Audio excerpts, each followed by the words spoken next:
Thanks to all for watching my video. Study হোমে সবাইকে স্বাগতম। আজকে আমরা ইংলিশ লিটারেচার পার্টের প্রথম লেকচার আলোচনা করব। সবাইকে অনেক ধন্যবাদ। তোমরা যারা এই ভিডিওটি দেখছো, আমার মনে হয় তোমরা সবাই উপকৃত হবে, কারণ ইংলিশ লিটারেচার থেকে বিছেছে প্রিলিমিনারি পরীক্ষায় 15 মার্ক থাকে, ঠিক আছে? এই 15 মার্ক অর্জন করার জন্য একদম ইংলিশ লিটারেচারটা খুব ভালোভাবে পড়তে হবে, এবং কোন কোন জায়গাগুলো ভালোভাবে পড়তে হবে এবং কিভাবে পড়তে হবে সবগুলো নিয়ে আজকে আলোচনা করব, ঠিক আছে? তো সবাই মনোযোগ দিয়ে শুরু থেকে শেষ পর্যন্ত এই ভিডিওটা দেখতে থাকো। ইংলিশ লিটারেচারের শুরুতে কিছু পিরিয়ড আছে। এই পিরিয়ডগুলো থেকে প্রতিবার বিছেছে একটা দুইটা করে কোশ্চেন আসেই, কমন আসবেই। পিরিয়ড থেকে আসে এই সালগুলো, যেমন যা ওল্ড ইংলিশ পিরিয়ড কত থেকে কত পর্যন্ত, যেমন 450 থেকে 1660, এটাই আসবে পরীক্ষায় আসবে। ওল্ড ইংলিশ পিরিয়ড কত সাল থেকে কত সাল পর্যন্ত, ওকে, ঠিক আছে? সো এই পিরিয়ডগুলো মনে রাখতে হবে এবং মুখস্থ করতে হবে, বারবার প্র্যাকটিস করতে হবে, ভয়ের কিছু নাই। একটু ভালো মতো প্র্যাকটিস করলে এগুলো মুখস্থ হয়ে যাবে, ঠিক আছে? সো এখন শুরু করা যাক। দেখো, 1 নম্বর আছে ওল্ড ইংলিশ পিরিয়ড। এই ওল্ড ইংলিশ পিরিয়ডটা শুরু হবে 450 থেকে 1066। তারপর আছে 2 নম্বরে আছে মিডল ইংলিশ পিরিয়ড। এই মিডল ইংলিশ পিরিয়ড শুরু হবে 1066 থেকে 1500, ঠিক আছে? সিকোয়েন্স অনুযায়ী মনে রাখবে, যেমন ওল্ড ইংলিশ পিরিয়ডটা 450 থেকে 1066 শেষ, তাহলে মিডল ইংলিশটা পিরিয়ডটা শুরু হবে 1066 থেকে 1500 পর্যন্ত, ঠিক আছে?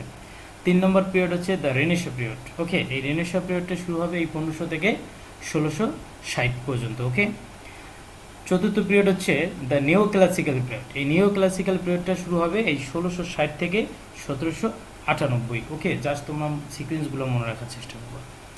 রোমান্টিক পিরিয়ডটা আছে 1798 থেকে 1832।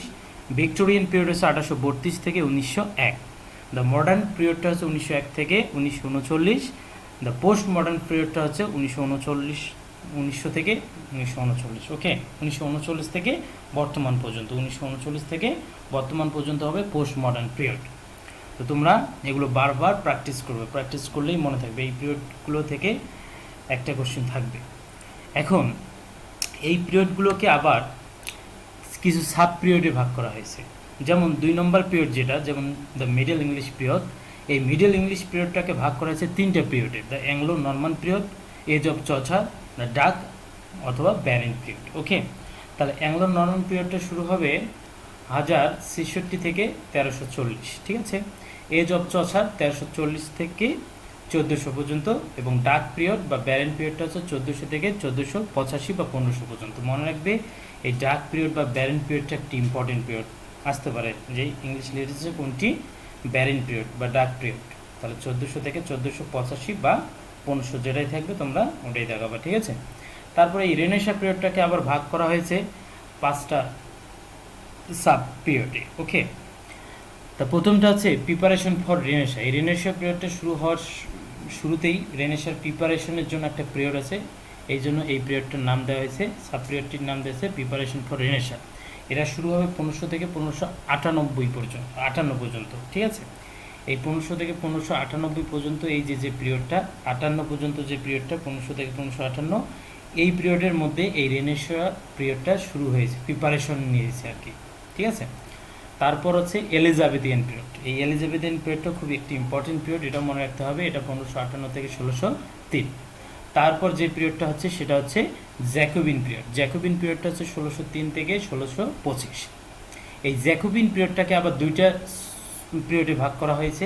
একটা হচ্ছে এজ অফ শেক্সপিয়ার, আর একটা হচ্ছে পুরিতান পিরিয়ড। এজ অফ শেক্সপিয়ারটা হবে 1590 থেকে 1616, আর পুরিতান পিরিয়ডটা হচ্ছে 1620 থেকে 1660, ওকে। Next Caroline period. এই ক্যারোলাইন পিরিয়ডটা শুরু হবে 1625 থেকে 1649। মনে রাখবা, এই যে জ্যাকোবিয়ান পিরিয়ডটা 1625 থেকে শেষ, তাহলে ক্যারোলাইন পিরিয়ডটা হচ্ছে 1625 থেকে 1649। লাস্ট পিরিয়ড হচ্ছে দ্য কমনওয়েলথ পিরিয়ড। এই কমনওয়েলথ পিরিয়ডটা হচ্ছে 1649 থেকে 1660। তাহলে এই রেনেসাঁ পিরিয়ডের এই সাব পিরিয়ডগুলো মনে রাখতে হবে, কোনটা কোন পিরিয়ড। এগুলো বেশি ইম্পর্টেন্ট, এগুলো থেকে কোশ্চেন হয়, বিশেষত এই সালটা করে মনে রাখতে হবে।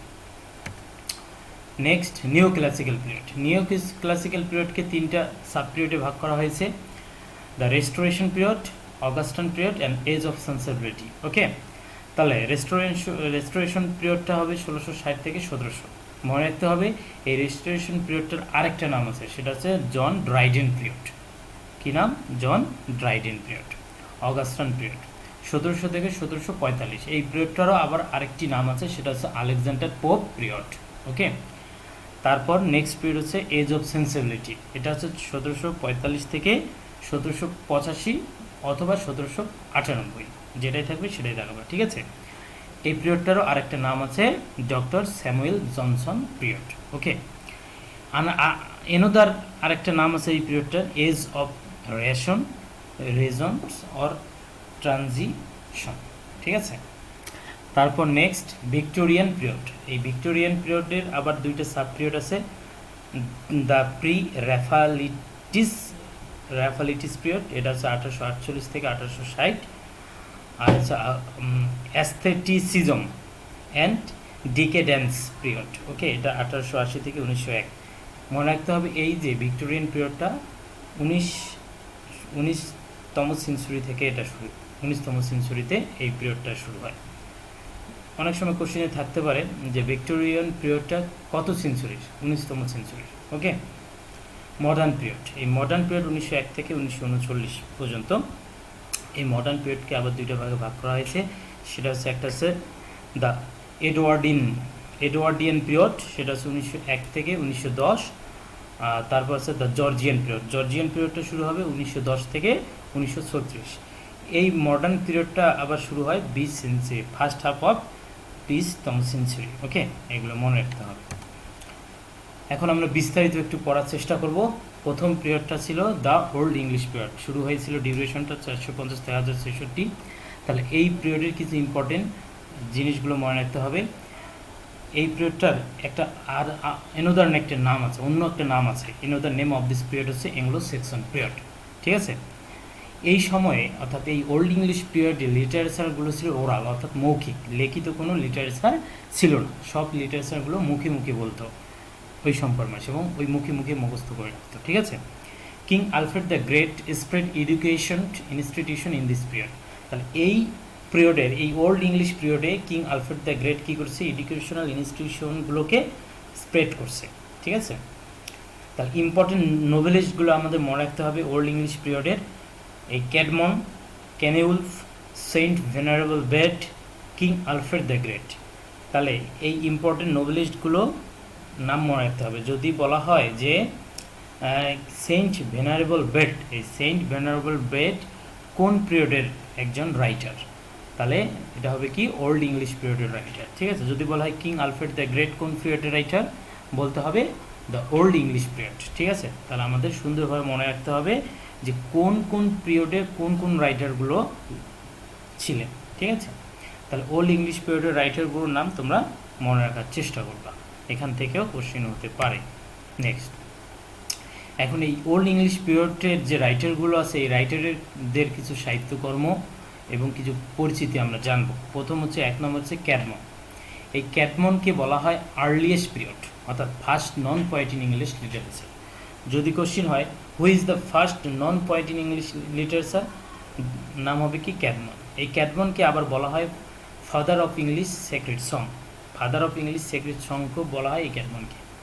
ওকে, called Milton of age Anglo Saxon age, Anglo Saxon এজের মিল্টনও বলা হয়। এই ক্যাডমনকে অ্যাংলো সেকশন এজের মিল্টনও বলা হয়। ঠিক আছে, এই ক্যাডমনের একটা অন্যতম একটা বই আছে, বিখ্যাত বই, সেই বইটার নাম মনে রাখতে হবে, সেটার নাম হচ্ছে কি?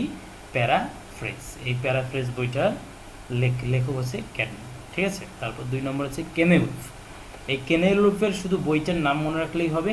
কেনেউলফের একটা বিখ্যাত বই আছে, সেই বইটার নাম হচ্ছে জুলিয়ানা। 3 নম্বর হচ্ছে রাইটার সেন্ট ভেনারেবল বেড। ওকে, এই সেন্ট ভেনারেবল বেডের কিছু বৈশিষ্ট্য হলো এরকম, ডক্টর অফ চার্চ বলা হয় তাকে। এই সেন্ট ভেনারেবল বেডকে কি বলা হয়? ডক্টর অফ চার্চ বলা হয়। ফাদার অফ লার্নিং, লার্নিংয়ের ফাদার বলা হয়। আর first historian of English language, first historian of English language বলা হয় সেন্ট ভেনারেবল বেড। এর তেমন কোনো বিখ্যাত সাহিত্যকর্ম পাওয়া যায়নি। 4 নম্বর হচ্ছে king Alfred the great. King Alfred the গ্রেটকে ল অফ গভর্নিং বলা হয় আর ফাউন্ডার অফ ইংলিশ প্রোজ। তাহলে ফাউন্ডার অফ ইংলিশ প্রোজ বলা হয় কাকে? King Alfred the great. এখানে একটা ইম্পর্টেন্ট নোট আছে, ইংলিশ লিটারেচারে ফাউন্ডার অফ ইংলিশ প্রোজ বলা হয় 3 জন রাইটারকে। একটা হচ্ছে Alfred the great, John Wycliffe, Francis Bacon. ঠিক আছে, এই 3 জনকার মধ্যে কিং আলফ্রেড দ্য গ্রেট হচ্ছে ওল্ড ইংলিশ পিরিয়ডের। ঠিক আছে, যদি এই কিং আলফ্রেড দ্য গ্রেটের নাম যদি না থাকে তাহলে জন উইকলিফস না থাকলে তাহলে ফ্রান্সিস বেকনের যে কোনো একজনের নাম থাকলে তার নামই দিতে হবে। তাহলে মনে রাখতে হবে এই 3 জনে হচ্ছে ইংলিশ প্রোজের ফাউন্ডার। ওকে, তা first monument of English literature, এই ইংলিশ লিটারেচার ওই সময় মানে শুরুতে তাদের একটা বিখ্যাত সাহিত্যকর্ম, সেটার নাম ছিল বেউলফ। ঠিক আছে, এই বেউলফটা হচ্ছে একটা ওল্ড ইংলিশ পিরিয়ডের একটা বিখ্যাত সাহিত্যকর্ম। ঠিক আছে, এই বেউলফের রাইটারের সঠিক নাম জানা যায়নি, তবে এই বেউলফ মানে এটাকে বলা হয় আর্লিয়েস্ট ইপিক। আর্লিয়েস্ট বাংলা সাহিত্যে যেমন চর্যাপদ, ঠিক ইংলিশ সাহিত্যে সেই রকম বেউলফ আর্লিয়েস্ট ইপিক। এই বইটাতে লাইন আছে 3182টি লাইন আছে। যদি বয় বেউলফে কতটা লাইন আছে?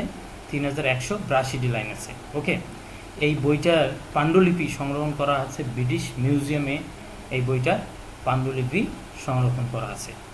সো তোমাদের সবাইকে ধন্যবাদ, thanks to all for watching my video. যদি তোমার এই ভিডিওটা ভালো লাগে থাকে, যদি এই ভিডিওতে থেকে তোমরা কিছু শিখতে পারো, তাহলে please subscribe my channel, like, share and comment. আমি এই মানে নেক্সট এই পিরিয়ডটার নেক্সট যে সিকোয়েন্স সিরিজ ভিডিও হবে সেগুলোতে আমি চেষ্টা করব ফুল ইংলিশ লিটারেচার 15 মার্ক কীভাবে পড়লে এবং কিভাবে এই 15 মার্ক আমরা পেতে পারি বিসিএস প্রিলিমিনারি পরীক্ষায়, সেটা নিয়ে আলোচনা করব। পরবর্তী ভিডিওগুলো দেখার জন্য আমন্ত্রণ থাকলো। ধন্যবাদ সবাইকে।